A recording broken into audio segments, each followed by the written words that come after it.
Hello అండి, మా ఇంటి వైభవలక్ష్మి పూజ. ఇది 5వ వారం వైభవలక్ష్మి వ్రత ఉద్యాపన అండి.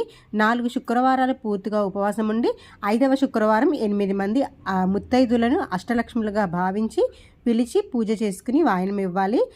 ఈ పూజకి ముఖ్యంగా ఎర్రటి వస్త్రం, ఎర్రటి అక్షింతలు, ఎర్రటి పువ్వులు ఎంతో ముఖ్యం. అమ్మవారికి లక్ష్మీ గణపతి అన్న శ్రీచక్రం అన్న చాలా ఇష్టం కాబట్టి ముందుగా లక్ష్మీ గణపతిని, శ్రీచక్రాన్ని పూజించి అనంతరమే అమ్మవారిని పూజించాలి. పూజలో తీపి పదార్థాన్ని నివేదన చేయాలి అన్నట్టు ఈ పూజలో వెండి, బంగారం లేని పక్షంలో పసుపు కొమ్ముని కూడా ఉంచి పూజించవచ్చు. పూజలోకి తీపి పదార్థాన్ని చేయలేని వాళ్ళు బెల్లం, పటిక బెల్లం, పంచదారలు కూడా నివేదించవచ్చు. ఏదైనా సరే నలుగురికి పంచగలిగేలా ఉండాలి.